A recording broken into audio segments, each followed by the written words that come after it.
So we have a tight schedule, so without further ado, let us proceed. I would like to invite our President of Dublin City University, Professor Dara Keogh, to speak.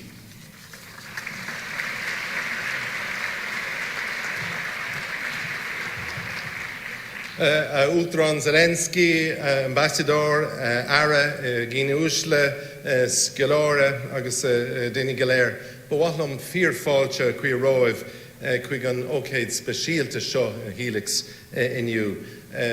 President Zelenskyy, Ambassador, Minister, ladies and gentlemen, students, I'm really delighted to welcome you today to this historic event at Dublin City University. I'd like to extend a warm welcome to everybody who's joining us and following this live stream in institutions, higher education institutions across the land. At the outset, I'd like to thank our friend, the Ambassador of Ukraine, for initiating this engagement with President Zelenskyy. Our special thanks and our warm welcome also to our Minister and his officials from the Department of Further Higher Education and Research, and of course our colleagues from Ivy House for their assistance. At the outset, and we need to state this boldly, that I would like to reaffirm DCU's unequivocal condemnation of Russia's brutal invasion of Ukraine and the barbarity, the death and the destruction which their armies have inflicted on their people. Ukraine and Ireland may be at opposite sides of the European continent, but our histories follow similar paths. We have both known famine. We have both known the consequences and the impact of prolonged occupation by a more powerful neighbour. But despite all of this, we have emerged as proud and confident nations with our own unique identity and cultures. Over a century ago, the Irish patriot Charles Stuart Parnell famously said that no man has the right to fix the boundary to the march of a nation.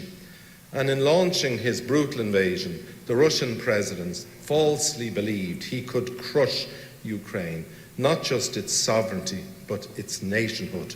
Not just its nationhood, but its precious self-identity. But what he has encountered is the determination of the brave Ukrainian people to defend that flame of freedom and their self-identity. So today, as we gathered in the Helix and in colleges across the island, we are gathered to express our unwavering solidarity with the people of Ukraine. We also, and sadly, extend our heartfelt condolences to those who have lost loved ones, to friends and colleagues who have lost their homes, and to people who have lost their livelihoods in this brutal war.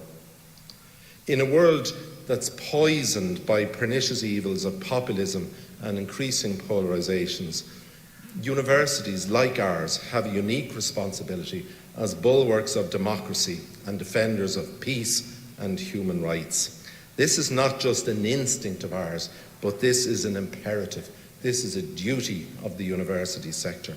And today, on behalf of our university and the wider Irish higher education sector, and in the presence of our government minister, Mr. Harris, I'd like to send a particular message of solidarity to Ukraine's universities and higher education institutions, to their suffering students and their staffs.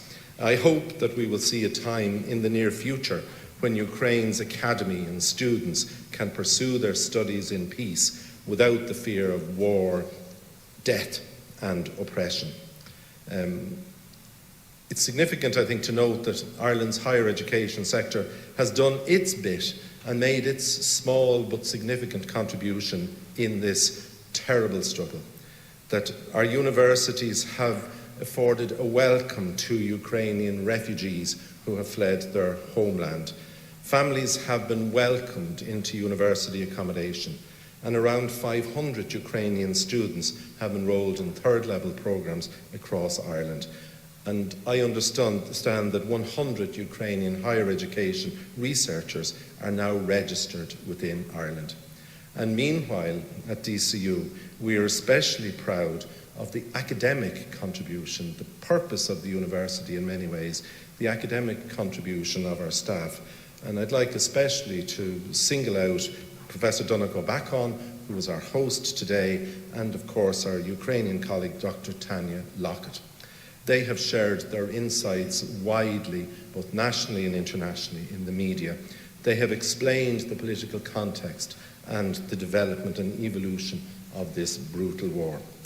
The Irish poet W.B. Yeats is often quoted as describing education as the lighting of a fire.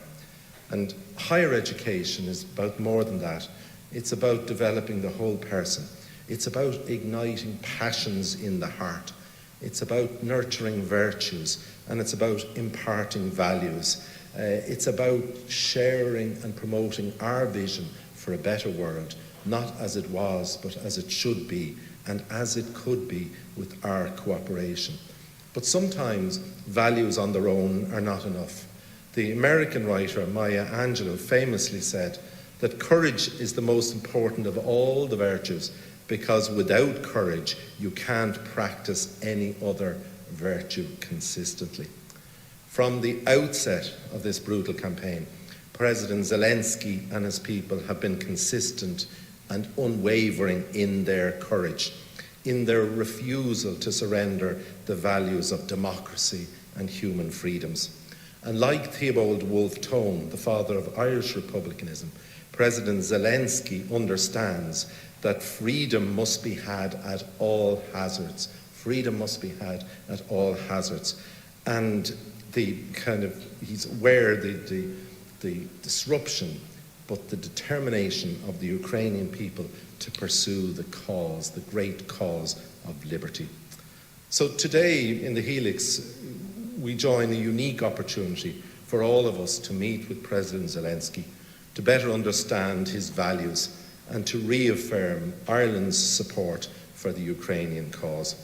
President Zelenskyy, we look forward to hearing from you, and we thank you for taking your time to join us today. In time, and we know that that day will come, in time we look forward to you joining us physically in this place, here in the Helix, to celebrate the victory of liberty. So without any more ado, might I welcome to the podium Minister Harris, who will make his address. Thank you.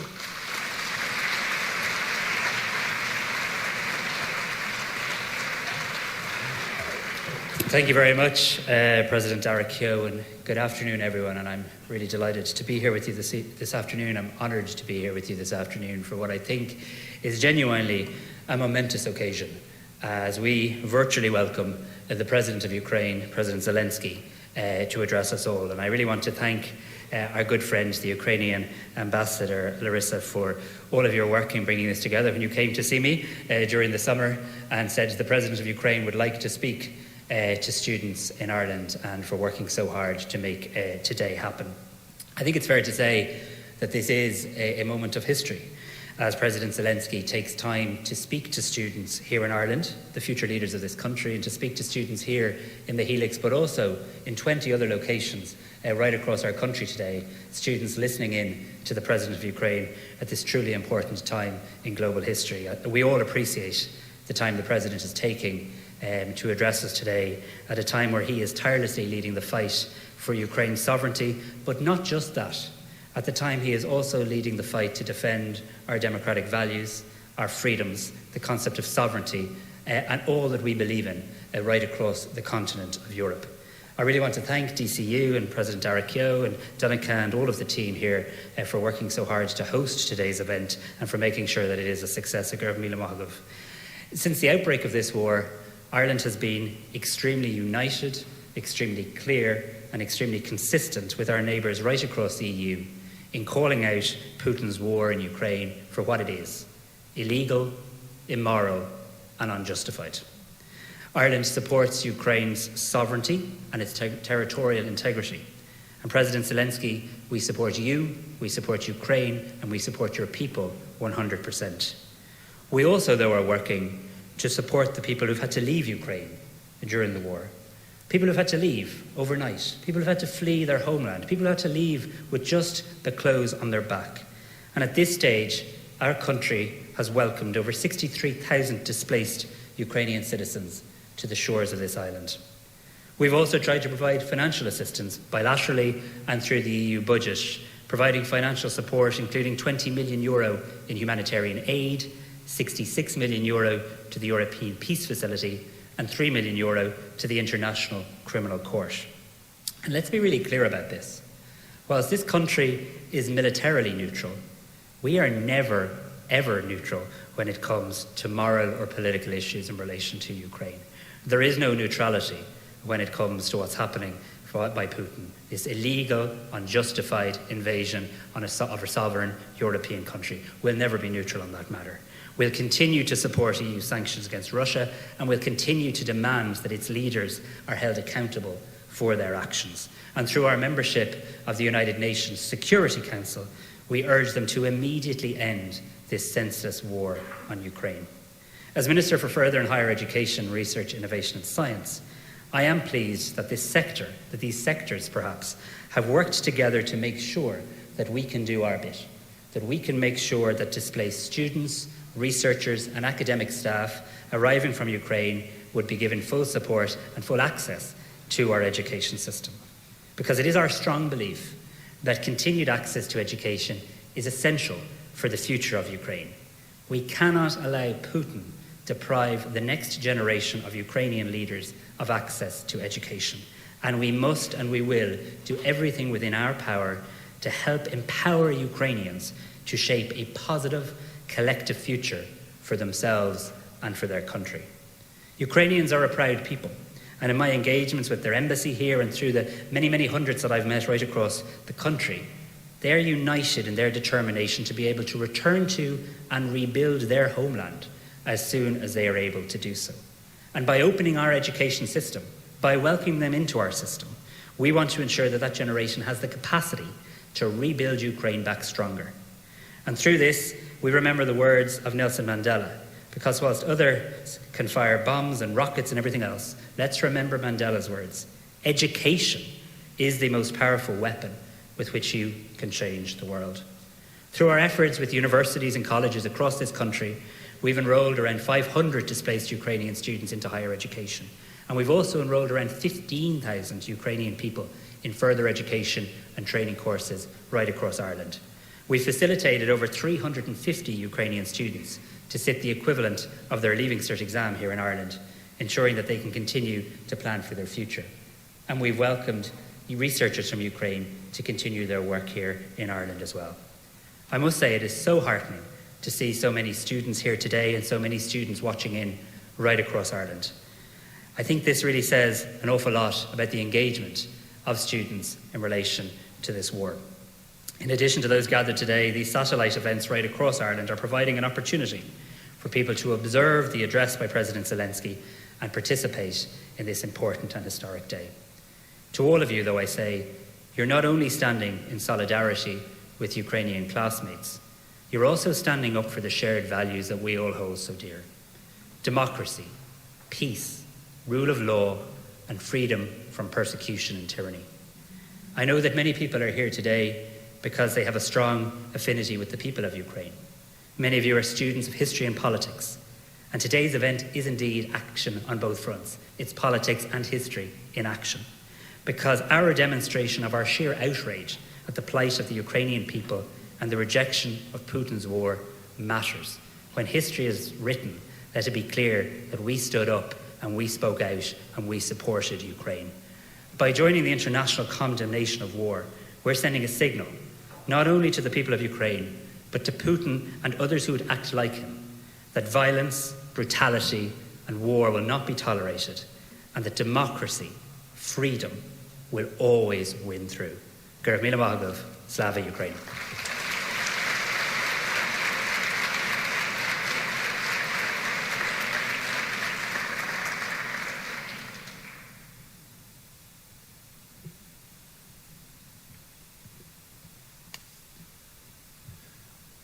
I've been visiting Ukraine for 2 decades and given lectures throughout the country, in Kiev, in Yalta, Dnipro, Odessa, Kharkiv, and Donetsk. During that time, I've grown to love the country and its people, which is why this has been such a traumatic year for me. Since February, Russia has destroyed more than 2,000 educational institutions in Ukraine. In March, I saw the flames of the National University in Kharkiv. Millions of students of all ages have been displaced. The University of Donetsk, where I also lectured, had to relocate to Mariupol in 2014 during the first Russian invasion. I shudder to think of the horrors that may have befallen the students and faculty there. During the last century or so, Ukraine's history has been marked by civil conflict, world wars, tyranny, gulags, and famine. And yet somehow, miraculously, Ukraine has come out at the other end. Little wonder that the national anthem proclaims defiantly that Ukraine is not dead yet. Today, while the Kremlin kills for empire, Ukrainians are fighting for their families, their communities, and their futures. The issues at stake are not confined to Ukraine. They are central to the future of Europe. This war is not only, or even primarily, a military one. It is a clash in Europe between two ways of organizing society, democracy and dictatorship. We have been at this crossroads before, and there is only one path Europe and Ukraine can take. Accordingly, this is not just Ukraine's war. It is our struggle too. Ukrainians are not fighting only for their freedom, they are fighting for their survival. Ukrainians know that when Ukraine wins, there will be no war, but that if Ukraine loses, there will be no Ukraine. It is therefore not a matter of whether Ukraine can win. Ukraine must win, for all our sakes. I now want to talk about the man we will meet in a few moments. In this modern-day David and Goliath struggle, President Zelenskyy has rallied his nation and the world. He has given voice to Ukrainian defiance of Russian aggression. He has, by example, united and inspired by his words and by his deeds. In moments of profound darkness, he has provided leadership, courage, and inspiration. Most importantly of all, perhaps, he has given us hope. It is my great honor and privilege to introduce to you the President of Ukraine, Volodymyr Zelenskyy. He speaks to us now from what is the front line of freedom and democracy in Europe. Mr. President, we welcome you. We appreciate so very much you taking the time to meet with us today. Dziękuję.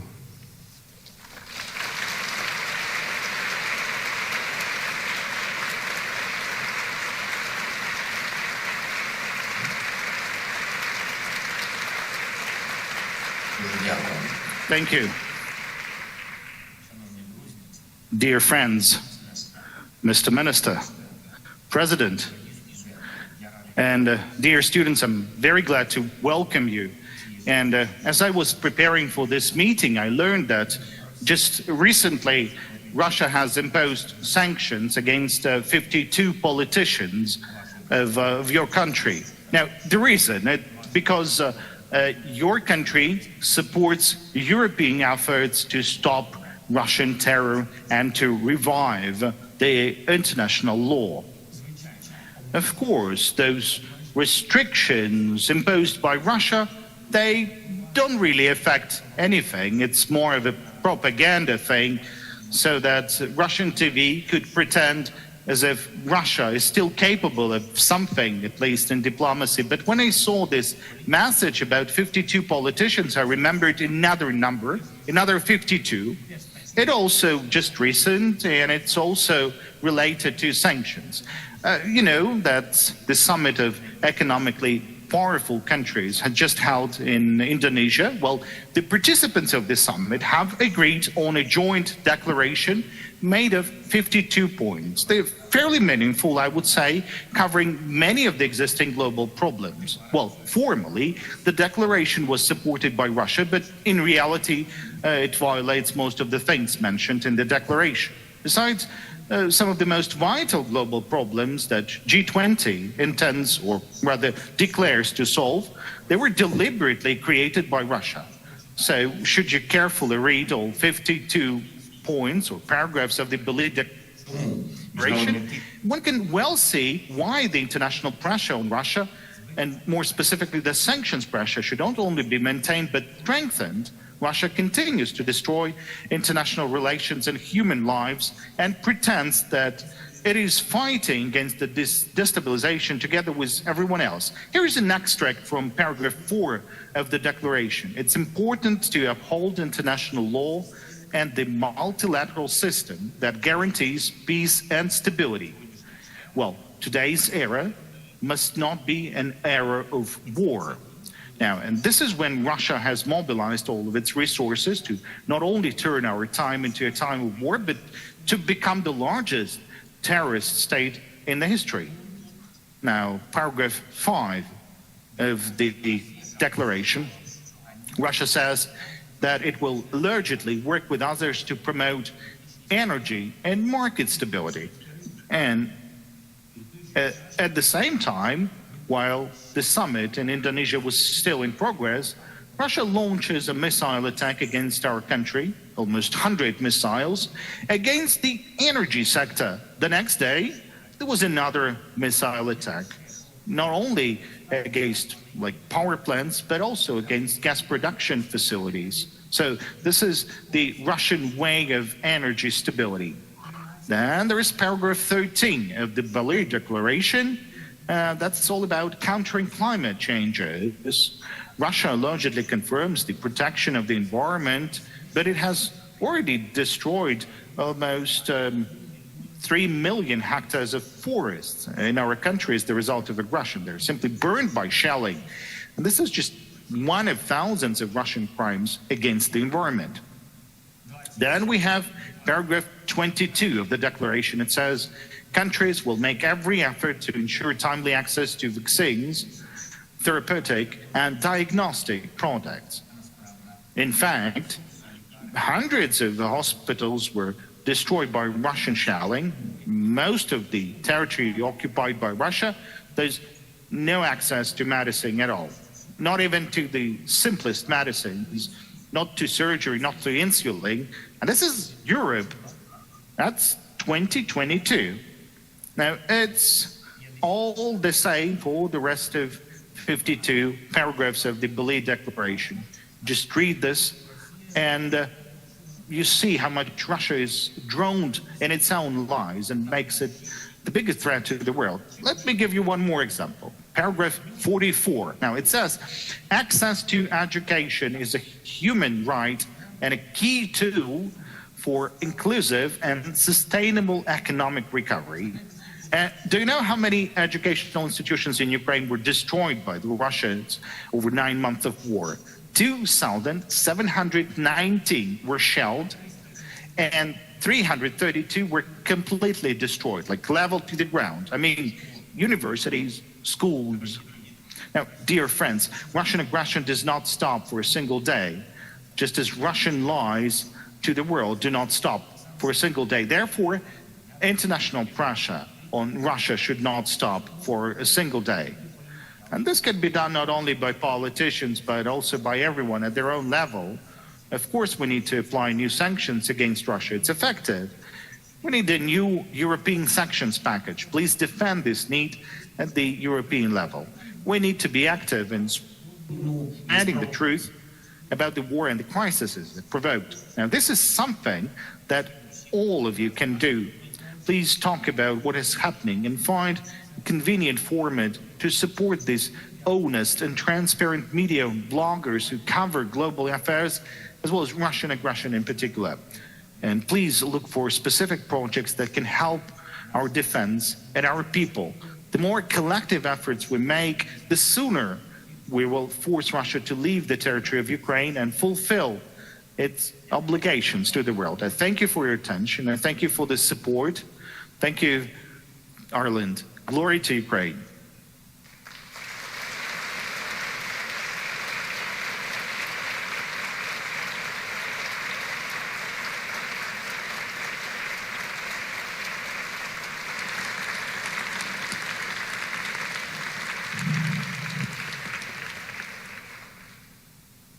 Thank you, Mr. President. We will now take some questions from our students here.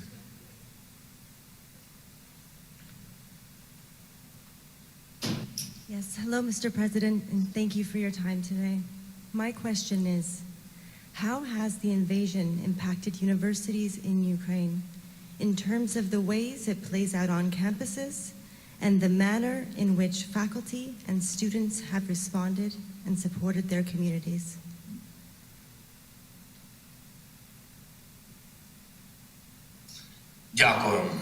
Thank you for your question.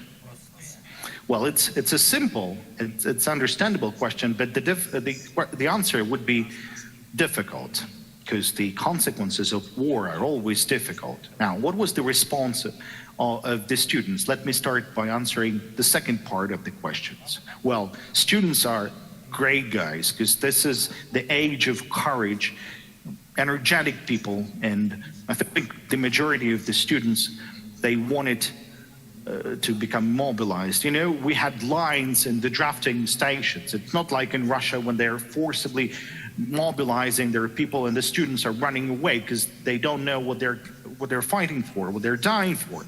Now, in Ukraine, it was absolutely different. The people wanted to join. There were lines of young people, students, who wanted to go and protect their nation, their fatherland. Now, that was the response. Just the same was in the informational environment. I mean, the students, they know how to use different social networks much better than elderly people, which is fairly understandable. So they spread the information from taking this information from Ukrainian sources. They were recording the consequences of the war, spreading the word around the globe. Now, speaking on these destructions caused by the war, well, unfortunately,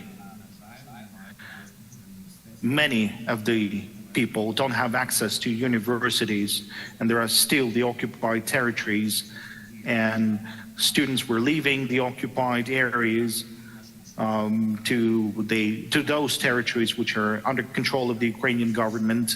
And surely that meant the change of the society, and some of the children lost their kind of inner circle of friends among students, which tends to have an influence. And you know that we're all ready to online education, and I mean, we're the country who passed the COVID just as you. Believe me, we had high level of online education, but still, you know, online education, with all due respect, it cannot replace this, well, the atmosphere, the educational atmosphere that you have, the atmosphere of your social sort of circle, the conversations among the students when you do the education, when you receive this knowledge from your professors offline, when you have a chance to talk, when you have a chance to argue or to debate with the professors, when you can greet one another before that's important, really. And those things were lost, but that's temporarily, because I know when we will restore our territorial integrity, everything will be returned. And surely you've heard my statement that thousands of educational institutions were either shelled or destroyed, and there are very severe consequences. You know, even the walls can be recovered or rebuilt, but there are even graver consequences because there are some of the lives that were lost. Now, that is the most horrible thing that might have happened to this young generation.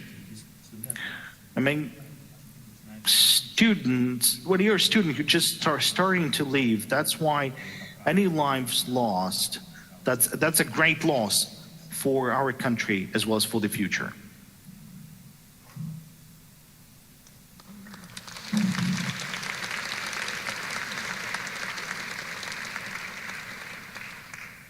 Hello, President Zelensky. My question is, how is the Ukrainian government engaging the international community, especially African countries, in its efforts to win global support and solidarity with the people of Ukraine? Thank you.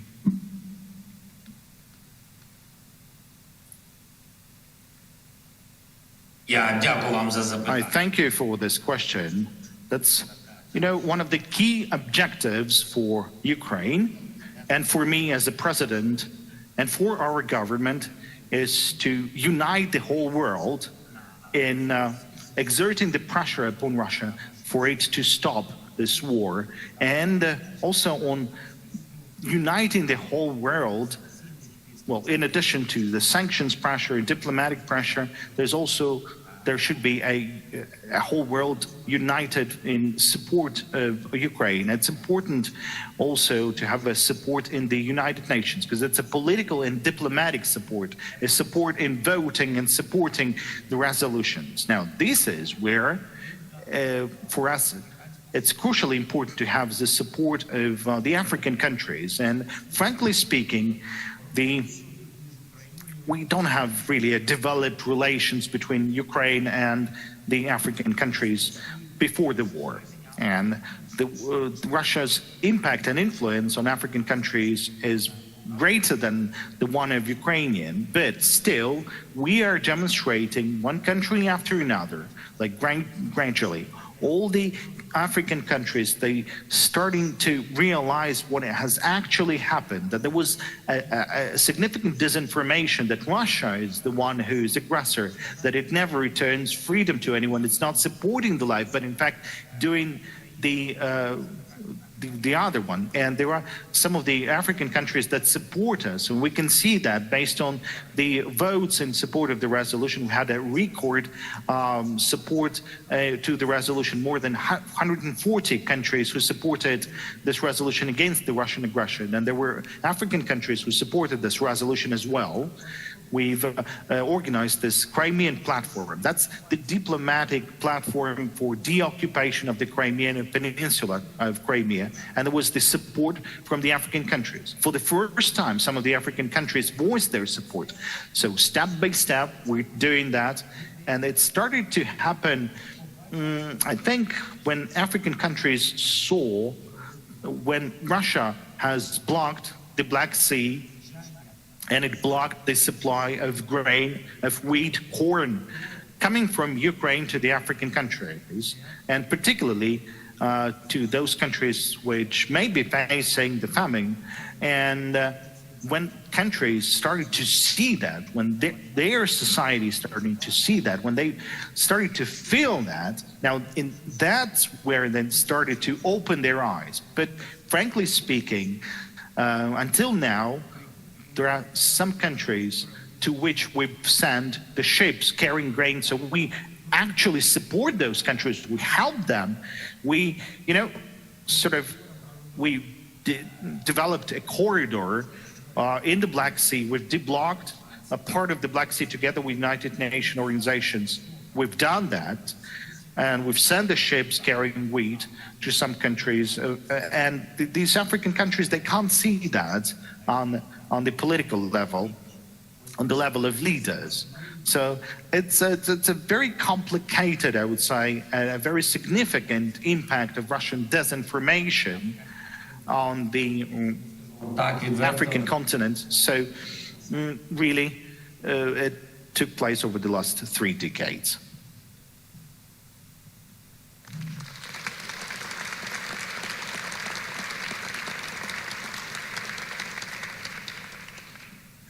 Hello, Mr. President. My question is, how are you dealing with the psychological pressure at the moment? Thank you.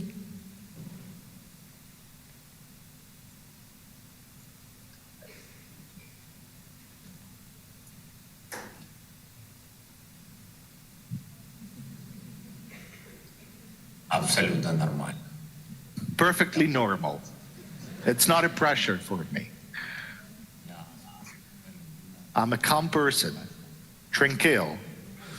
Well, not every day, surely. My team knows, because there's different days, different moments, that's frankly speaking. But the challenges to our country and to our people, as Professor has already mentioned, I think that was a professor of law and history. He said that, yes, that's the country, that's the people. We survived many challenges in our history, and some challenges are 10 years old, some challenges are 100 years old. So we are fighting for independence. So let the Russia think, how do they cope with the psychological pressure and many other pressures being exerted upon them.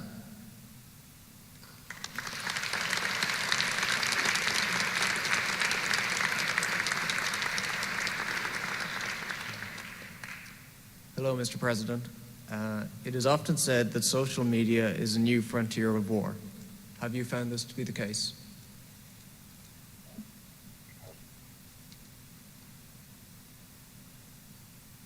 Absolutely. Absolutely, I agree. Fully agree with you. Well, that's kind of a new front line in a battlefield. It's full of capabilities, and unfortunately, Russia has been using that. And that's absolutely true. I've already mentioned about this recently.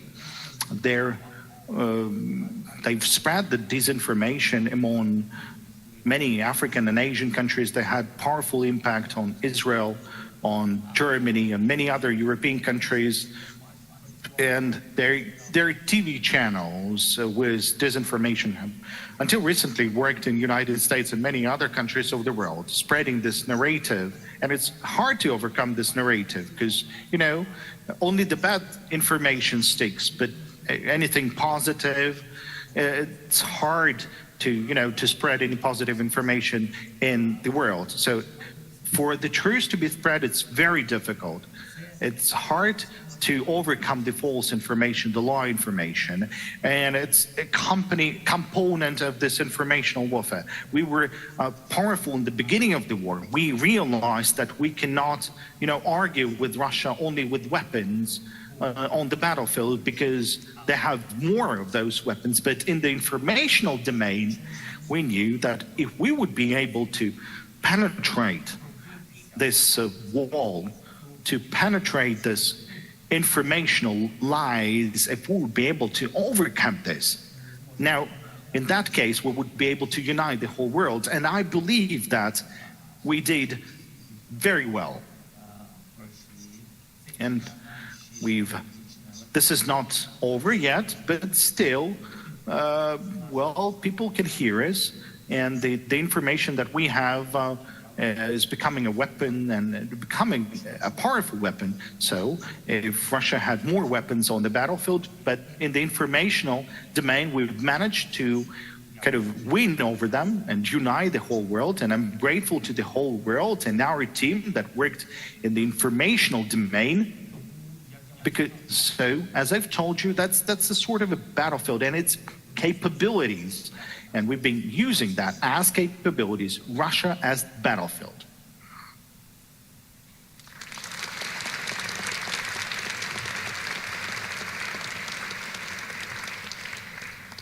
Hello, Mr. President. My question for you today is, did you ever think that Russia would launch a full-scale invasion of Ukraine?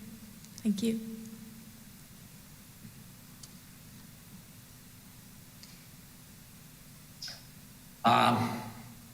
Скажу вам відверто, що Well, frankly speaking, back in 2014 or after 2014, we all changed our attitude step by step, gradually. And some said, well, I thought so. Someone would say that I was convinced that Russia would never, well, think of even of aggression against Ukraine. Well, not even, you know, open any fire against Ukraine. And that's why many people were surprised. Many people were even shocked.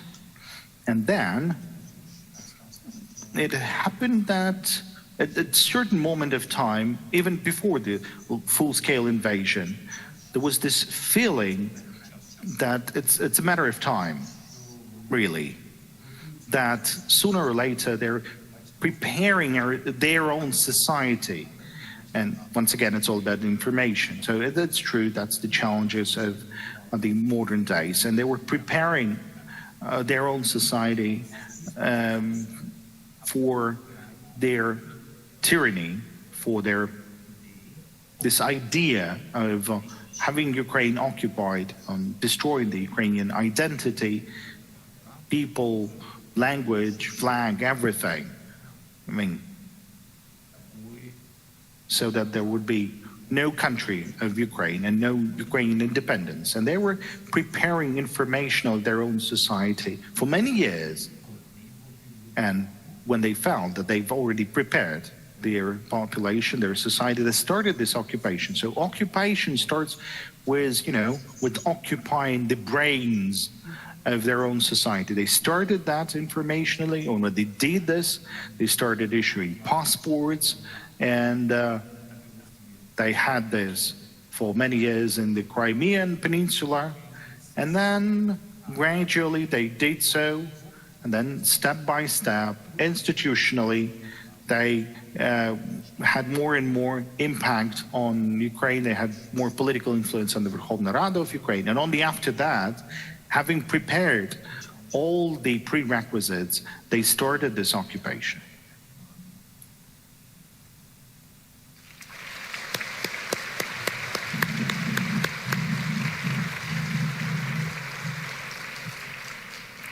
Thank you, Mr. President. That was inspiring, and we're delighted and privileged and indeed humbled that you took the time during this war to speak with us directly today. Dziękuję.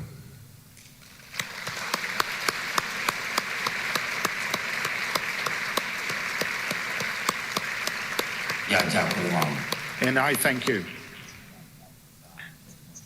I thank you for this opportunity, for this incredible warmth that you gave to your people, 63,000 of Ukrainians. That's a lot of Ukrainian youth, students, schoolers, our citizens, the citizens of Ukraine. And I'm grateful to you. You've raised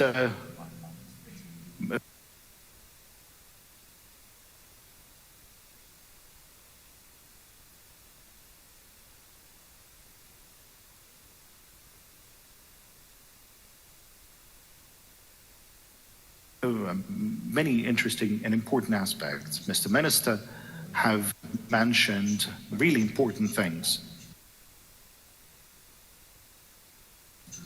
And I was really happy to hear them.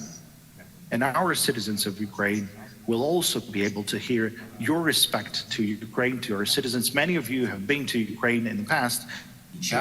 And I can tell you, select any time, and you know that you and your government and your society have helped Ukraine in many ways. And as you've absolutely truly mentioned, that no matter the neutral station, your neutral status, you are absolutely not neutral in your attitude, in your assistance. So come and join Ukraine, come and join the rebuilding process for Ukraine, or just simply come to see at a country which is fighting for us, for our nation, as you rightly mentioned this, for the country which is fighting for you as well. So thank you. Good luck. Take care. Take care of your freedom, and glory to Ukraine.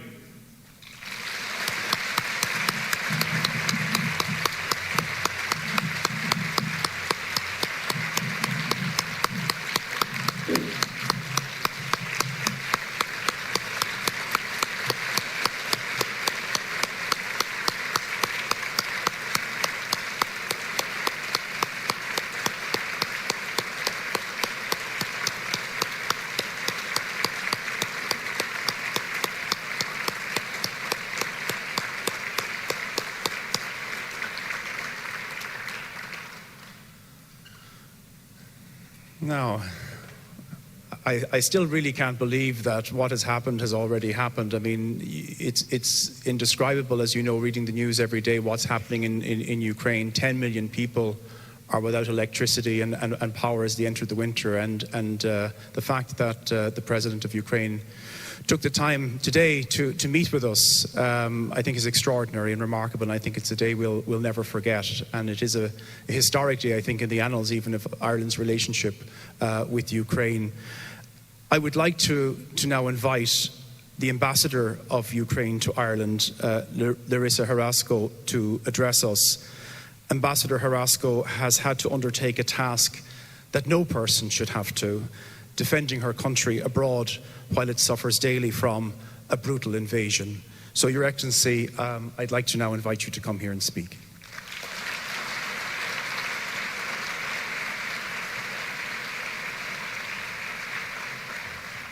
It's very difficult to speak after the President. Distinguished Minister Harris, President Koch, dear students, ladies and gentlemen, I am honored for this opportunity to speak to all of you today. At the outset, I would like to thank the team of the Department of Higher and Further Education, DCU, and other universities for making today's event happen. I know how much work and effort has been put into organizing everything. Thank you so much. Dear friends, I am thrilled that so many of you are interested in the situation around Ukraine and its fight against Russia for our independence, our freedom, our sovereignty, our existence, for security in Europe and democratic values. Being unable to win on the battlefield, Russia turns to terrorism and tries to turn the cold into weapons against millions of Ukrainians. Every week, Russia targets, as our President mentioned, civilian objects, blows up our power plants, transformers, and electricity supply lines. About 30% of our energy infrastructure was destroyed by strikes of Russian missiles and Iranian drones used by occupiers.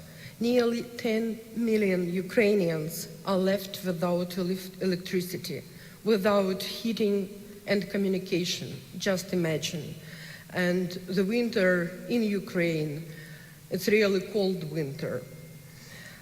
But as it targets Ukraine with missiles, it also wages a war of disinformation and misinformation against democratic countries, not only against Ukraine. We know for a fact that Russia cannot be trusted. Therefore, propaganda became a key part of its communication with the world. It goes above and beyond with its sophisticated techniques to undermine the efforts of Ukraine and our partners. In addition, it twists the facts, creates fakes, and uses opinion leaders to hide the truth and break the unity of the collective West. Unity that has already been proven to be one of the crucial elements of our common fight against the evil that Russia brings. It even has the nerve to attempt to punish those who openly defend international law, rule of law, and democracy and support Ukraine. As our President mentioned, the recent decision to ban 52 Irish politicians from entering Russia is yet another demonstration of such blatant conduct. I would like to repeat myself. Ukraine and Ukrainians are fighting not only for our freedom and a peaceful future. We fight for the freedom and peace of everyone in Europe. We fight for your future. Ireland has significantly contributed to Ukraine's ability to stand firm in face of Russian aggression. And we want this friendship and collaboration only to grow. You, the students, are the ones who will be shaping the future of this country, future of Europe and the whole world. That is why I urge every one of you to question everything and to do your best to withstand Russian propaganda. I know that you all value democracy, freedom, international law, and human rights, the rights that Russia is trying to take away from Ukrainians and from you. Don't let evil change this in you. Keep supporting the good things, keep supporting the right things. Be on the side of truth. Gurav Mahakbud, Slava Ukraini, and glory to our defenders. Thank you.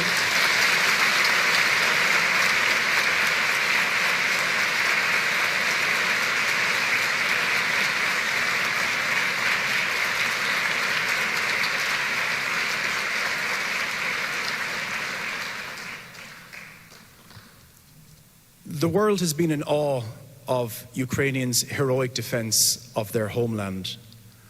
But Ukraine needs allies who will help them preserve their freedom. We can all acknowledge with pride that Ireland is such an ally.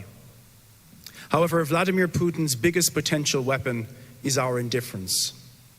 The longer Russia's war continues, the greater the risk of apathy, that too many atrocities will make a stone of the heart. So we have to stay the course. If we can show a fraction of the determination, the courage, and the heroism that the Ukrainian people have shown during these last 9 months, Ukraine will prevail, as it must.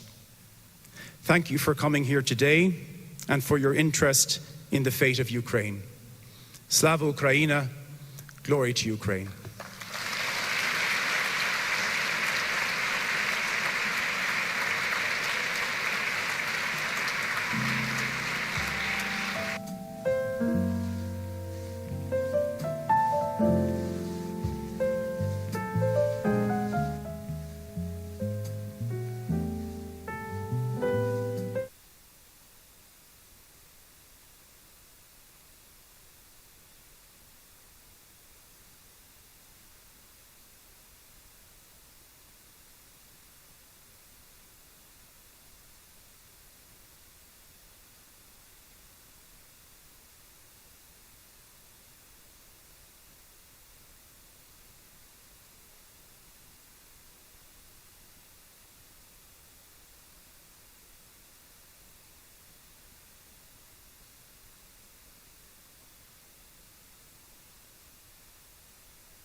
much. I don't know about you, but I found that quite an extraordinary experience to be sitting here talking, listening, we've been talking, to the Ukrainian president during a time of war in Europe. It was really moving, and I'm still trying to process it actually. And so unfortunately we weren't able to interact with President Zelenskyy, but what we are able to do is follow up with our own esteemed discussion panel here. And so I'd just like to introduce you to the panel. So we're joined by the Lithuanian ambassador to Ireland, His Excellency Marijus Gudynas. I'm joined by Professor Siobhán Mullally, who is a professor of human rights law and director of the International Centre for Human Rights and UN rapporteur. And we're also joined by Mrs. Yuliia Sachuk. Have I got that right, Yuliia? Yuliia is a student here with us. Yuliia is a Ukrainian citizen. She's studying disability law here and is a disability rights activist. So we've got a great panel here. And what I'm going to do is put a couple of questions to the panel, but then I'd really like to open this up for a bit of discussion and questions from you as the audience as well. So if you feel that you've got something you want to say or you want to ask, then please do join in. We'll have Nuala here with the microphone so that we can all hear your questions. But I'd like to start with you, Ambassador. I think there's still this strong sense for me of kind of the extraordinary nature of what we've been listening to today. Lithuania is bordering with Ukraine and I guess feels very, very intensely the impact of this war. Could you tell us a bit about what Lithuania is doing to support Ukraine during this crisis? And also, I think, perhaps, how we get beyond this. How does this end? Okay, thanks. Next question. Yes, those are very difficult questions.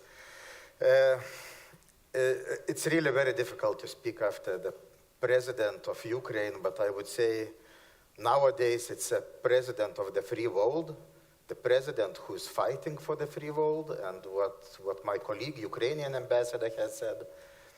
Actually, he's fighting not only for his country, he's fighting for my country, he's fighting for all of yours country. He is fighting, and his people are fighting for the future of the life that we are so used to. Democracy, rule of law, Western civilization. We may call it many ways, but this is the life we believe it's everywhere, and it's not. It's not. It's being always challenged. And the forces who want to destroy it, they are really looking how to do that. And this is our fight. So in Lithuania, to answering your question, how we support Ukraine, if you would ask people in Lithuania, even though we don't border directly Ukraine, we still have Belarus, who is also aggressor, who is helping Russia.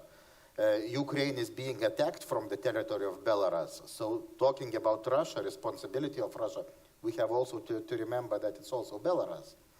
But how people in Lithuania see this war and how we engage in trying to help people of Ukraine. First of all, most of the people in Lithuania would tell you that this is our war. So this is how they feel. And then if you feel that this is your own war, then you would do everything you can to win this war. Yes, this war today is not on our soil. It's in Ukraine, but it can spread. And we need to learn from history. We saw the First World War. We've seen the Second World War. It started somewhere, and then the war spreads. So you never know when this spillover effect can happen. And while Ukrainians are fighting today in their territory, we feel as Lithuanians, and here as in Ireland, I have a similar feeling, we feel that we need to help them to win this war.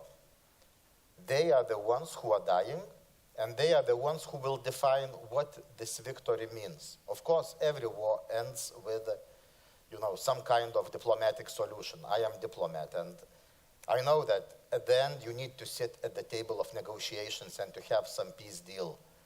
There are no wars that ended differently, except if someone disappeared from the map. But those are the conditions that will be named, will be described by Ukrainians who are dying, and we have to help them to achieve that. So how Lithuanians are helping? It's coming from the second question to the first. How Lithuanians are helping? I would say that we have several levels of assistance to Ukraine. First level is, of course, the governments. And most of the democratic world governments are supporting Ukraine. Yes, we are supporting them in the international fora. We are one, together with Ireland, by the way, we are one of the countries who are really most active in saying that Russia has to be sanctioned. We see that those sanctions do not work as we would like them to work. Russia's economy is still working, so it's still being able to finance its war machine, and we believe it has to stop. So first thing, of course, for the government has to do its job and to really make sure that Russia runs out of the money to finance this bloody war and killing Ukrainians. That is first. Second thing is how people, of course, financial support of the government. That goes without saying. The government is really doing whatever we can. Today Russia is bombing Ukraine's energy infrastructure. We are sending them energy equipment, and we are helping them to rebuild. Russia is killing people. We are sending our general prosecutor's office is sending our lawyers to write everything and to fix everything, to have it for afterwards the war, to bring those who are responsible, to bring them and to ask them to be responsible for what they did. So all the municipalities, all the government institutions, they would look at Ukraine, they would ask Ukraine, what do you need today? And they would look what we can do. We were the country which provided weapons to Ukraine before the war started. There were very few countries that did that. I think 4 or 5 countries in total. We were telling everyone we have to supply Ukraine with weapons because this is the only way to avoid the war. It's paradoxical, but this is in reality the only way to stop the war is to make someone who is going to be attacked strong enough. So the person who is going to attack, he will understand that he will not win this war. Everyone was telling us that if we will supply Ukraine with weapons, that will inflate the war. After the war started, they said, oh, you were right. We really needed to do that. And we've heard this, you were right, already many times since beginning of I don't know, 90s, because we know how we are very close to Russia. We've been occupied by Russia ourselves. So we really know the understanding and thinking on how Russia sees this world. So this is the government support. Government does on its level whatever we can. But then there is people-to-people level, which is not less important, and this is what the President Zelenskyy was speaking about.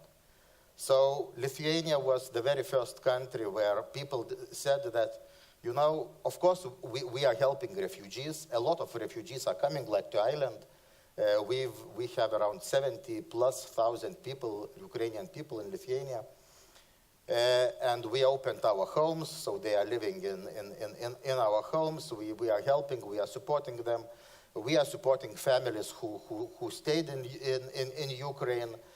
We are providing them with whatever we can. Some families we've never met and most probably will never meet in our lifetime. We are sending them some money, something to help them survive this war. But people of Lithuania also know that this war will end in Ukraine. Of course, helping refugees in our countries is important, and we all have to do, and we all do that. But if we will not help Ukraine to win this war, we will end in helping all Ukrainians who will flee in our country. So basically what we need to do we need to supply them with weapons, We need to supply them with all the most modern military equipment so they can kick off the enemy out of their territory. And this is very important, and society understands that. So society does fundraisings, and not only the government supplies the military support to Ukraine, society is buying. We were the first country to buy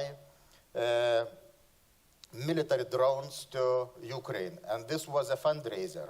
In 3 days, Lithuanian people raised 3 million euros, and for those money we bought Bayraktar, the Turkish drone, military drone, and that drone we donated to the Ukrainian army, and we said, this is our donation.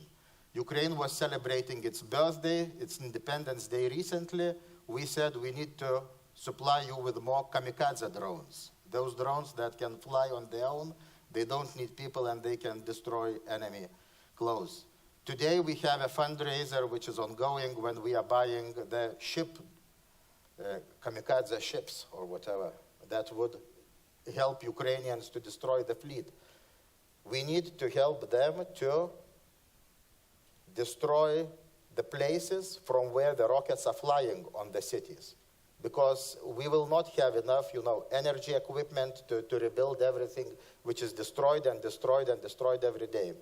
We have started rebuilding a kindergarten. We have started rebuilding school. We have started rebuilding bridges. So those are Lithuanian. Of course, we are a small country, but still we believe that today we have to do what we can to support them so they can win this war for their country, but also for our country. So long answer to short question. And I haven't even started what will happen after the war, but that's maybe we will leave for later. Thank you very much. Siobhán, can I come to you? When we're at a distance from a conflict like this, we see it on this large scale, but of course the reality is it's an enormous set of human individual tragedies.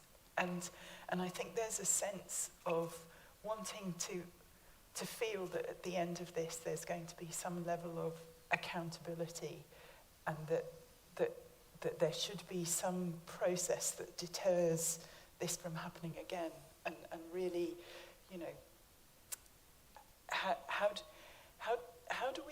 what are we doing now that's going to enable that to happen in the future? And do we have the tools and the resources and the teeth to be able to achieve the level of accountability that I think people feel is needed? Thank you very much. There's a very strong demand for accountability, and that came very quickly. It has been very prominent both in Ireland's response and also Lithuania's response. And that, of course, that call for accountability was very much at the heart of the establishment of the United Nations, of our European institutions, the Council of Europe, the desire for, you may know the call, never again, jamais plus, nunca más, that we would experience the kinds of atrocities that we saw in Europe during World War II. That is at the heart of the contemporary human rights movement. Unfortunately, time and time again, we see those norms of international law, of human rights law, being violated in many ways, in many parts of the world, and also within the European Union itself, in how we treat many of those seeking protection coming to the EU. With regard to Russia's use of force against Ukraine, very quickly we saw the calls for accountability through international law mechanisms. At the European Court of Human Rights, the European Court of Human Rights was the first judicial body to actually make a pronouncement in ordering interim measures, ordering all conduct to cease that would lead to violations of the European Convention on Human Rights, so the right to life, the right to freedom from torture, inhuman and degrading treatment, the right to private and family life. We've seen the referrals by multiple states to the International Criminal Court of the situation in Ukraine. And that's very significant because that allows for trials of the most serious crimes under international law, war crimes, crimes against humanity, and genocide. so crimes occurring in the territory of Ukraine by anyone responsible for those. Ukraine is not a state party. It hasn't ratified the Rome Statute of the International Criminal Court, and neither has Russia. But because of this mobilization and the referrals by so many states, and because of Ukraine's issuing of a declaration accepting the jurisdiction of the court, this has allowed for the investigations to proceed and to commence very quickly. And that is an open-ended acceptance of jurisdiction dating back to November 2013. So there was an earlier declaration also with regard to the earlier concerns arising in relation to Russia's use of force and annexation of Crimea. So it's now been extended and is open-ended. And the response has been very quick, which is important in that it allows the evidence to be gathered, and there has been a mobilization of people, of personnel, of judicial personnel, of investigators, supporting the Office of the Prosecutor in Ukraine and supporting the domestic mechanisms, but also bringing to bear the multilateral and international institutions. We've also seen the International Court of Justice, sometimes referred to in shorthand as the World Court, which is based in The Hague, the proceedings that have commenced there under the Genocide Convention, arising from Ukraine's complaint that Russia was misusing the convention to justify this use of force. And there we've seen Ireland and many other states also intervening in those proceedings. Those are interstate proceedings to hold the state accountable. The proceedings at the International Criminal Court, if they were to progress, would hold individuals responsible. So we've seen all of these different mechanisms being used. Also within the UN system itself, this has been very much to the fore and part of Ireland's engagement at the Security Council, of course. We know that there are deep flaws within the Security Council system because of the veto power held by each of the members of the Permanent Five, including Russia. That has meant that it hasn't been possible for a condemnation from the Security Council, but what has happened and what we have seen being used is the General Assembly, the discussion at the General Assembly. And there, just this week, we've seen the approval of the establishment of a register of damage that's been caused, and the proposals for some kind of compensation mechanism. That may seem small, but it's important in terms of gathering evidence and ensuring accountability. We've seen calls by many international lawyers for the establishment of an ad hoc tribunal as well, to look at trying to secure accountability for aggression. And there also the Council of Europe, and again, Ireland has had a key role there in holding the presidency of the Committee of Ministers of the Council of Europe for 6 months, just ending at the end of October, at a very critical time in the history of the Council of Europe, following on from the expulsion of Russia by the Council of Europe. That was the first time that an international organization expelled a member state. So very significant steps have been taken, and now there's been a decision by the Council of Europe that there should be some kind of accountability process, and that we need to look more broadly at the crime of aggression. The crime of aggression is part of the Rome Statute of the International Criminal Court, but it can't be used against a non-state party. So this is why there's all of the additional discussions. And these are not just technical discussions, to go back to the point around these are human stories. This is hugely important in terms of protecting the norms that try to secure peace between states, between peoples, and at the foundation of that peace to ensure the protection of human rights for all, for minority communities, for LGBT communities, for refugees, for women, for women's rights. Those norms are at the foundation of our international human rights system, our system of international law. They are frequently breached and disrespected, applied inconsistently.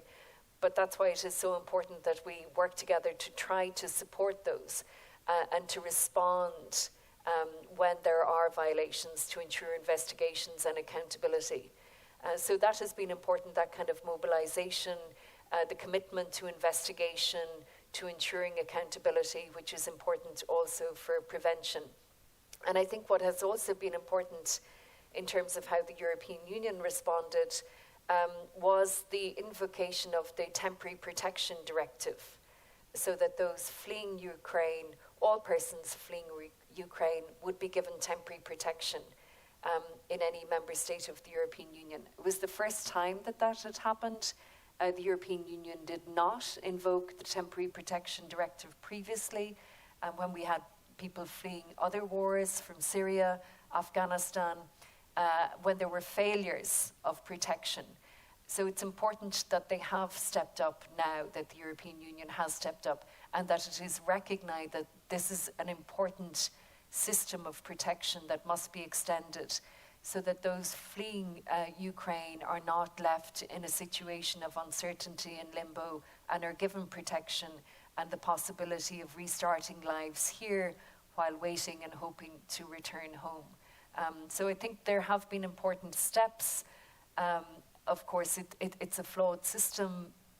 The ability to enforce international law is always a challenge.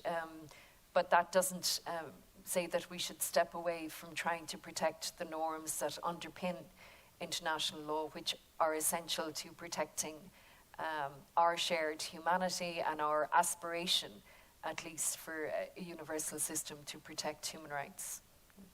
Thank you, Siobhán. Just a brief sentence. I mean, what we really believe is really important, and Ukraine has been asking for that, is to establish as soon as possible the International Tribunal, because this is what will bring personal responsibility to everyone committing crimes. So they will know that whatever they are doing today, it will not be forgotten after the war will end, and they will be brought accountable.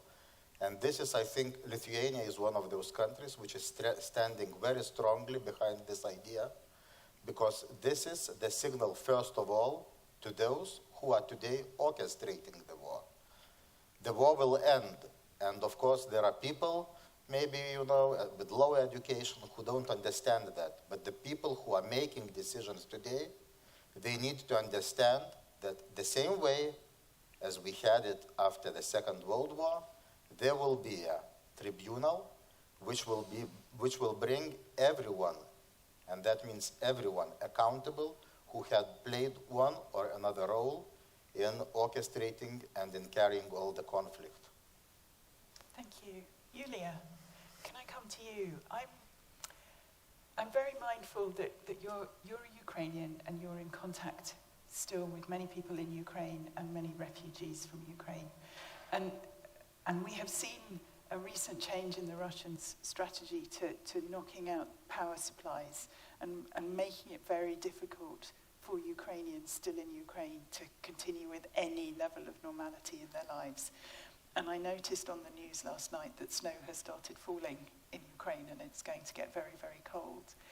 And I just wondered if you could tie that in with the lovely question that was asked of President Zelenskyy about how are you coping with this? How are people in Ukraine coping with this? Thank you for your question. And as our president said, for me, I have the same feeling. I'm confident in what I'm doing. And our president during pre-election campaign, he has one of his slogan or motto was, everyone can be president. And I agree with him. I'm not a soldier, but I'm fighting. Thanks. I was privileged to be a student here at the University of Galway before war. And at the moment when the war started, I was in Kyiv with my son. And another part of my life is activism and human rights protection. I have been working in this area for 15 years. I defending human rights of people with disabilities. So at this point, when the war started, I was sure that war will start it. So I was ready because I have my classmates, my professors here. I also participant of the leadership program, first Ukrainian participant of the President Obama. And for me to be confident helped a lot support from the university and from the program and from friends and allies abroad.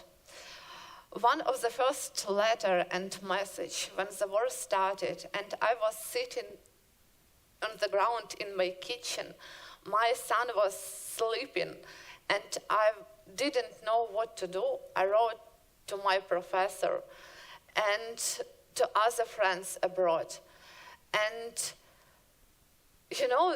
this all, after that, my classmates helped me and our team to build international emergency response for Ukrainians with disabilities. We collected some 100,000 euro on GoFundMe together. My classmates from university work in this response in the first months of war, 24/7, saving lives of Ukrainians. Without money, without any, we didn't have this intention to do. We didn't know how to do, but we were working just to save people's lives. And we still do this. And when we talk now, our team members are in Donetsk region, in our ambulance cars and usual cars, and they are helping people to evacuate the war and to provide them with humanitarian work. So for me, yes, it's very difficult, but again, I'm really confident in our victory, in our that we are in the right side of the history. This is not, as all speakers today say, this is a war of two systems, and we don't have other way, because world should live, and it will be living in democracy, freedom, and again, human rights. And I'm really thankful for my support and from the university and from all international community, and just some words for students. Because yes, last time I was student in Ukraine was more than 15 years ago. And even to be at this point as an activist, to have access to knowledge here, helped me to build this response. And we directly saved 5,000 and more people's lives. And it's very important to be involving, and it's very important to believe that you can be president every day and every minute with what you are doing. And now, a lot of, it's not, we lost attention from, because I understand people are tired also to think bad things and like torture, rapes, and to see this. But I really believe that everyone can find and can integrate in their lives some little habits, daily habits, protecting democracy. Because it's not Ukraine. Very often we say that Ukraine and European countries, no, Ukraine is Europe and war is happening in this space, in your space. We are not separate country, we separate and different people, we are the same. we don't want to be even as a refugee victims, and we want the sustainability, we want to be useful. We are still continue working as I am doing. I'm studying here, I'm working, continue to work, providing support. I can't stop. My husband is fighting. We are coping with all of this because, you know, this is the basic human right, human feeling. We can't allow person and other persons to kill another person. This is basic. I don't know what should exist in this world.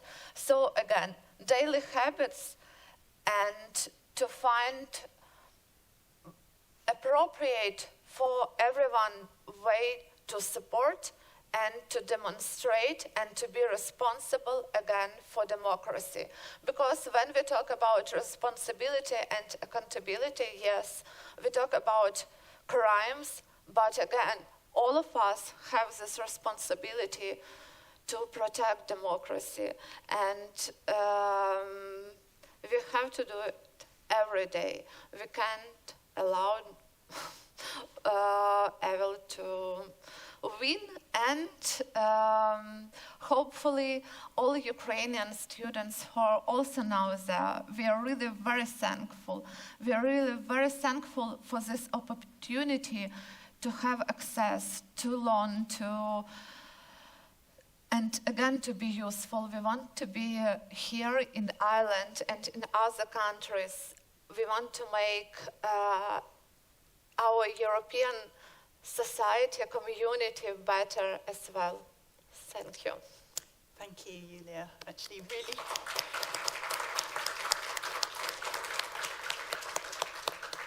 really powerful sentiments there. Thank you. I'd like to open this up if anyone would like to ask a question, comment, share a thought about this. I can, losing all of this. Hands at the back there. Nuala is on her way. It does remind me, because I can see it scrolling behind me, that we have the hashtag Zelenskyy Ireland. So please do use that if you're tweeting. Thank you. Hello? So I have 3 questions really. So one to Yuliia.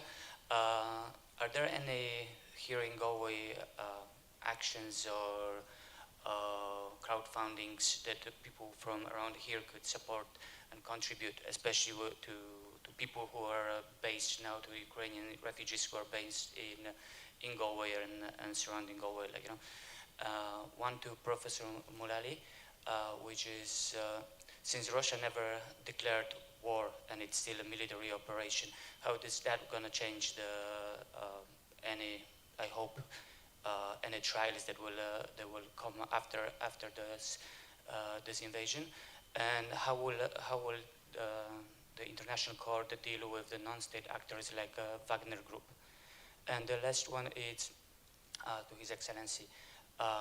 Is Lithuania preparing for another, let's say, push of immigrants / refugees through its border, just like it happened in summer last year from the border with Belarus, and now from what I heard, at least from what I read, that might happen from the side of Kaliningrad Oblast. Thank you. Oh, so we've a lot of questions there. Yuliia. Yes, regarding support and how everyone can support, we have in Galway, again, yes, temporary protection and directives and all international mechanisms are really great, but again, the issue, if there are students of law, I think also about equality and even sensitivity, because regarding my story as a student, because I was a student before the war, I was refused in temporary protection. So I don't have any status here, like I have my permission be here, but I didn't and till now I don't receive any support from Ireland in the meaning what Ukrainians have, but it's not story about me and about support Ukraine. Be very sensitive. We have in Galway some communities, but again, because I'm in different, a little bit status, I'm not involved a lot in these groups, but we have group Ukrainians in Galway. I know that also they have some, they collect donations and then transfer to our soldiers. It is important, especially now, because yesterday we have first snow in Kyiv and war will be terrible and people can be without electricity for 20-30 hours. So think about these donations, because I think people comparing, I understand that it's difficult for me and it's difficult for all refugees, but again, the worst situation now is in Ukraine. Our soldiers, our people who can't leave the country, people in rural areas, people who don't know English, who don't have this, experience to travel. It is not very easy to evacuate for them. And we are here, we are really privileged Ukrainians, even to be here in safety and in warm and with electricity and with connection. So please consider, again, continue donating for Ukrainian armed forces. We have platform United 24 established by Ukrainian authorities. We have Pritula Foundation who collect a lot, actually for Bayraktar. And I don't know, this is again another story of our victory. This about something, we create common history and we create our victory. And again, I will show you, I can find in my Telegram and WhatsApp groups here, but yes, there are groups like Ukrainian in Galway and in Facebook, I know, in Telegram, and we can connect people who want to help people, Ukrainians here or in Ukraine. Thank you, Yuliia. A long answer. Sorry for long answer. So, Siobhán, quite a really critical question, I think, the one that was asked for you. Yeah, thank you very much. So, in relation to there are ongoing investigations that haven't stopped or haven't. So, in relation to your question around who can be held responsible or how, already the investigations are opened at the International Criminal Court, as I said, so that would be for individual criminal responsibility and for the crimes within the jurisdiction of the court, war crimes, crimes against humanity and genocide. And as I said, with regard to the crime of aggression, that's somewhat different, and there is the discussion around the establishment of an international tribunal. So it's with regard to the war crimes, crimes against humanity and genocide, those can be charged against individuals, including those for whom there may be command responsibility. So it would be, it's as it has been elsewhere, it's about gathering the evidence that shows the chain of command. And in this case, it's often a problem in some conflicts where there's an ongoing conflict that it's not possible to step in, or there are delays, or the evidence isn't being gathered.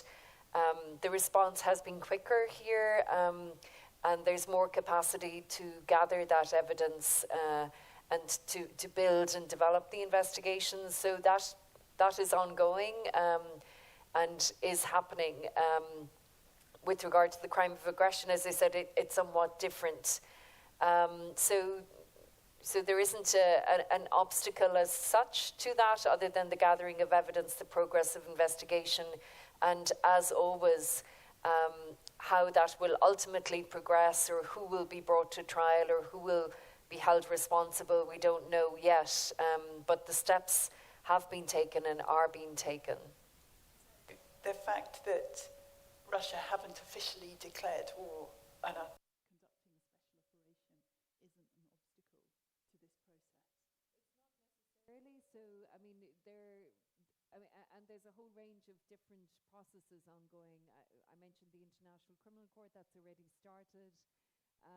The European Court of Human Rights, that's an interstate application, so Ukraine versus Russia, and Russia is now no longer a party to the European Convention on Human Rights, has been expelled from the Council of Europe, but this case started before that. But that's in relation to the violations of the right to life, violations of the right to freedom from torture, inhuman and degrading treatment, and private and family life. So those are the complaints brought in that case. And in relation to the International Court of Justice, as I said, it's in relation to the alleged misuse of the Genocide Convention. And there Ireland is one of the intervening parties as well. So there's no obstacle as such. I mean, whether there's a policy of war and a conflict, that'll be determined by those judicial processes, but it's not necessarily an obstacle. Thank you. And Ambassador, this preparation for influx. Yes, just one question to each previous question to the previous speakers, and then my own question. So if you want to support, I think there are thousands of opportunities how you can help Ukraine. I mean, first thing, go to the Ukrainian embassy webpage, and I am sure you will find plenty of opportunity, whatever you want to support. They are really publishing all the different opportunities, support to the military people, support to refugees, support to people who stayed and who are living for their social needs in Ukraine, and you can choose whatever you like. If you want, there is an NGO in Lithuania that I mentioned, which bought a lot of equipment for people who are fighting on the front lines. They are called Blue Yellow. You can find them if you want. So there are many opportunities. Just look what you feel is the most important, and you will certainly find the opportunity to help really Ukraine to win this war. International Criminal Tribunal, I believe the answer is to your question. This is the best answer, bringing it to responsibility. Those who don't comply with any international law and who don't respect anything. The President Zelenskyy was very, very, very direct in naming, all those points that Russia has signed to, but is not going, and even on the same of signing it, is not implementing them. So there are problems, and of course the question is very good. Now to Lithuanians and to the refugees.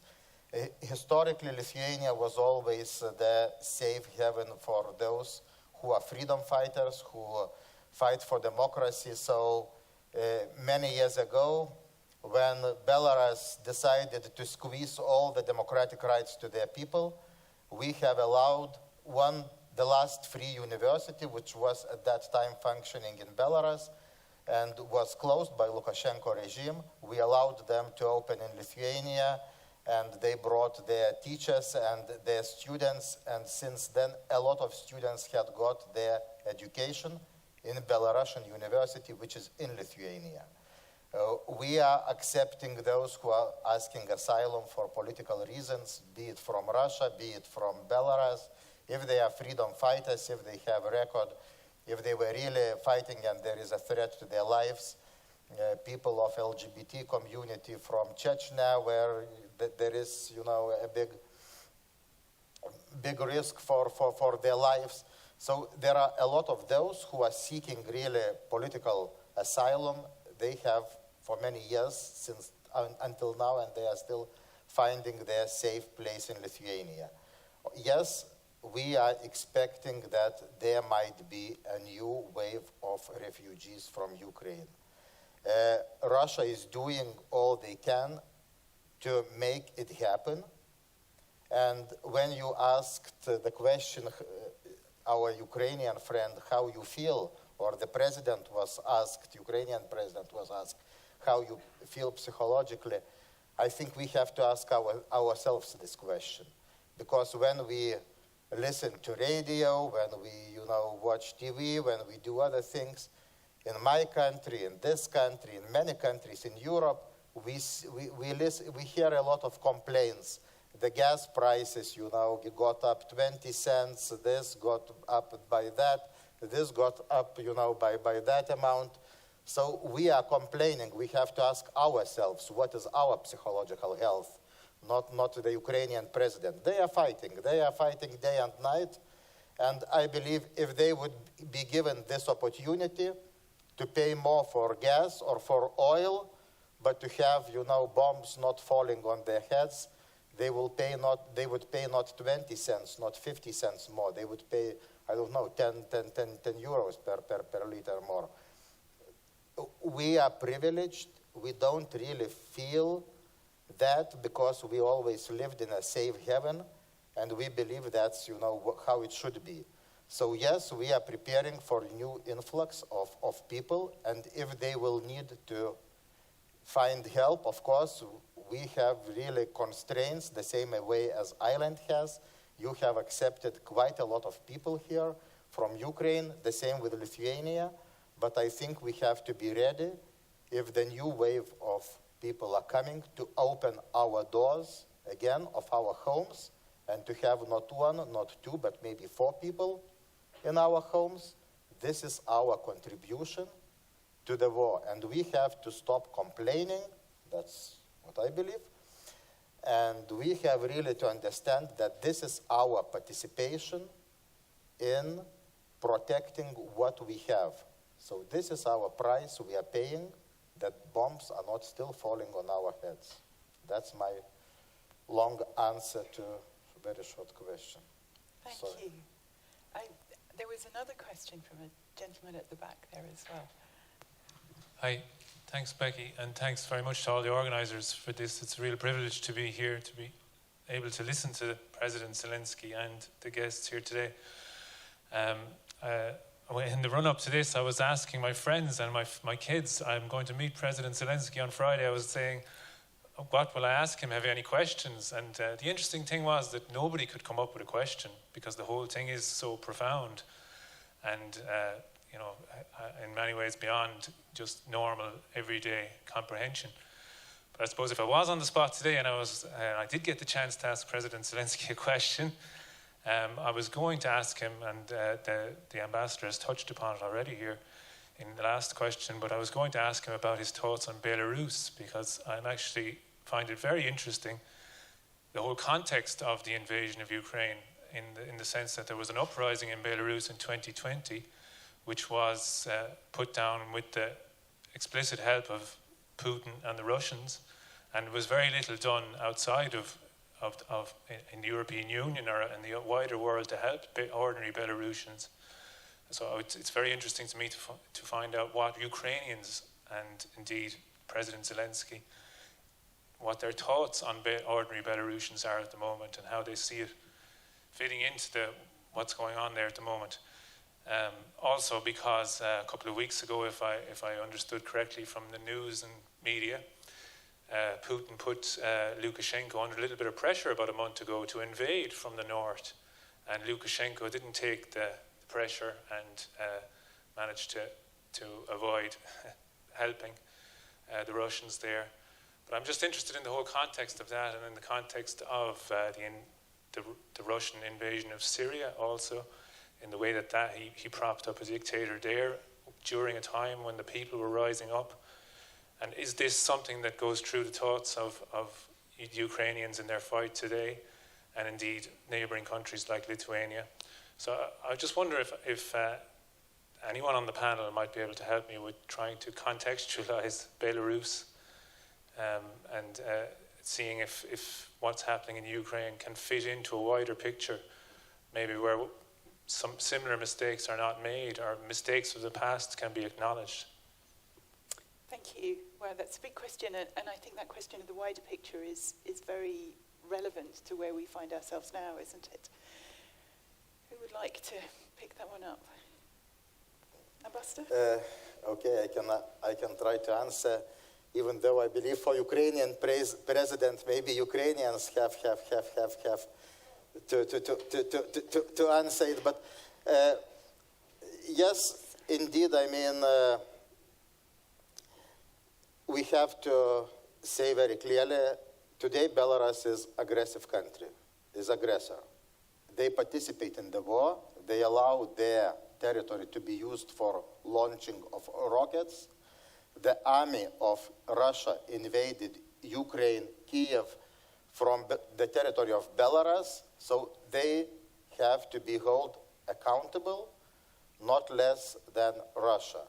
Yes, Belarusian army is not in Ukraine, and this is a small separation between Russia and Ukraine. Why it is not there? Because dictator Lukashenko is afraid that his people will not look silently to sending Belarusian army to Ukraine the same way as Russian people are being silent. So his fear that his own people will raise up again and will ask him, what are we doing in Ukraine, is the only fear that stops him from sending Belarusian army to Ukraine. So it's not that he wants, to be somewhat good or whatever. He's protecting his own dictatorship. So that should be really clear. Of course, that is good that Belarusian army today is not participating in the war, but the Belarusian territory is being used for aggression. So basically, that doesn't distance him too far from the war. We have border with Belarus. It's one of the longest external borders of EU that EU has. Even though Lithuania is quite small, our border with Belarus is 679 kilometers long. I served personally in Belarus. Yes, Belarus is a little bit different than Russia. They have different history. They've been for many years part of Grand Duchy of Lithuania. We lived with the Belarusians and with Ukrainians in one country, one big state. We were building this state. We don't say it's ours, it's our own. It was our history that we created. I know that you are from Lutsk, from the city, which is historically very important, was historically very important in this our joint history. Unfortunately, after breaking from the Soviet Union, after rebuilding independence, Belarusian people didn't manage to keep the democracy, the rule of law, and the other basic things without which you cannot have your own country.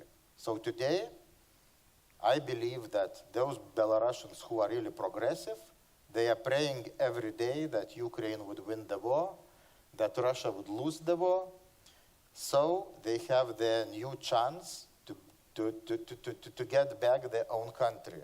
And yes, democracy is very fragile. I think what was said at the very beginning, this is one of the most important things we have to understand.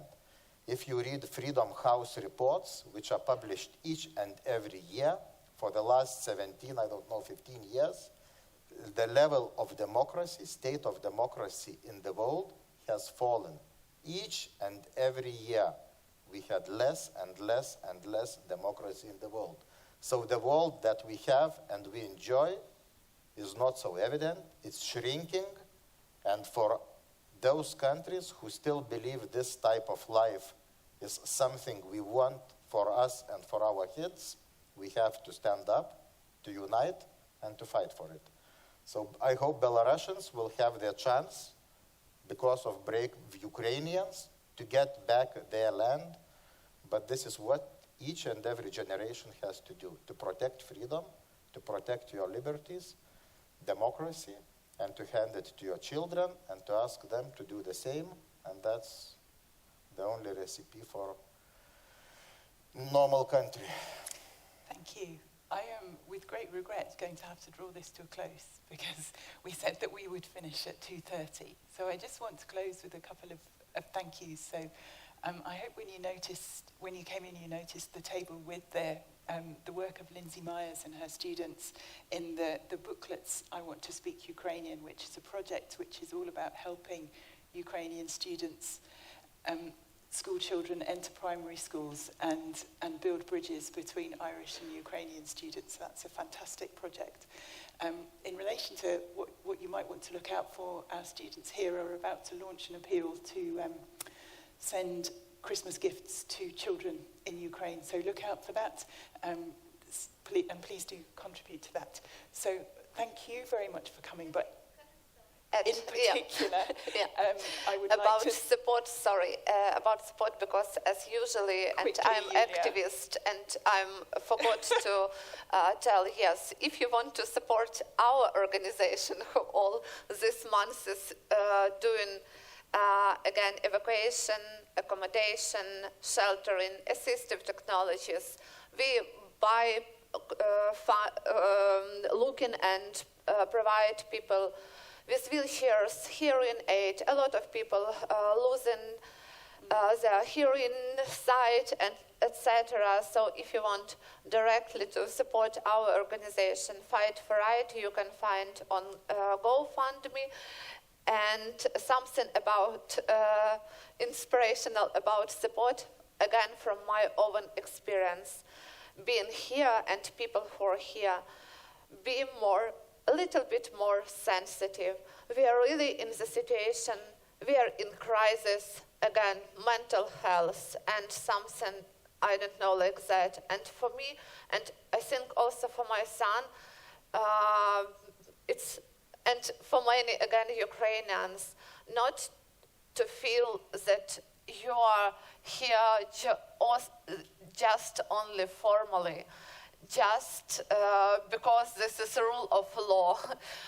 Be more open, and even when it's some difficult situation, which is not possible to resolve one day. I know the situation with accommodation here in Ireland. I also, again, had problem with registration again at university. But be true and open, and this is also values of democracy. So yeah, thank you for this event. Thank you, Yuliia. If you do want more information about how to find Yuliia's GoFundMe page, we've got tea and coffee outside in the foyer, so you can catch up with Yuliia there. So I do need to finish, and I really would like to thank our panel. Your Excellency, Siobhán, Yuliia, thank you very much for taking the time and sharing your thoughts, expertise, and insights with us.